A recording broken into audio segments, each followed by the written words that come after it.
Ngayong araw is liber or day off ng aking asawa, so napagpasyahan na lang namin na umorder ng foodie and gusto kong kumain ng shawarma. So, nag-order siya sa bagong resto dito which is yung Banyesa. Ngayong araw din pala dinala ng aming vecino or kapitbahay ang car seat na ibibigay nila sa aming anak at nagulat ako, grabe. Super ganda ng car seat, bago-bago pa talaga. Tapos yung bata na pwede dito is hanggang 4 years old. O 'di ba hindi na talaga kami bibili. And I saw it in online, yung presyo nito is umaabot siya ng mga 10,000 plus something.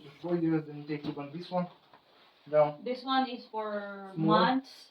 Да. This is for years. Yeah, this is for more years. More years. Ah. We are so blessed and thankful talaga sa mga taong nagbigay ng gamit sa aming anak. At ito pala yung itsura ng car seat sa malapitan. Yes, it's a color blue. Even though na yung anak namin it's a girl, pero hindi naman kasi nagmamatter sa akin yung kulay.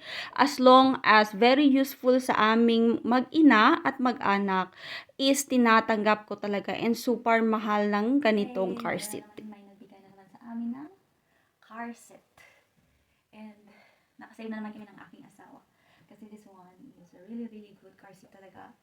At tinignan ko siya sa online. It's very expensive. Kasi meron siyang pang months old. And kapag lumaki na yung baby, tatanggalin lang itong maliit. Then, it's another second layer. Para naman sa years. Kapag years na yung anak ko mga 1 year old, until 2 years old. Kasi expanded ko siya. See? Even this one is expanded. Sa panahon kasi ngayon is kailangan mo talagang maging wise sa mga bagay-bagay kasi nga ang mahal na talaga ng mga bilihin. Dito ko na lang nilagay yung mga gamit ng aking anak sa gilid. Yes, always blue kasi karamihan sa mga binibigay sa amin at yung anak nila is a boy.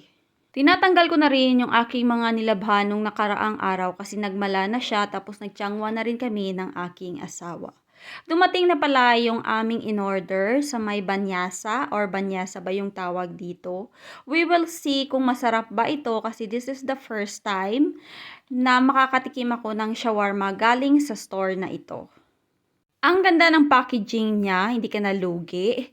Pero yung presyo is medyo may kamahalan unlike sa mga normal store. At ito yung foodie ng aking asawa at ito naman yung bread. Titikman natin kung masarap and in fairness, okay naman yung lasa. Ito na yung aking shawarma. Ibang-iba talaga siya sa mga local na shawarma, especially sa kulay pa lang niya at if-first bite natin. Hindi ko talaga nagustuhan yung kanyang lasa kasi acro siya or salty. At yung size niya is small size pero ka-size na siya ng aking itsura. From the other store, taste of their shawarma, it's really good.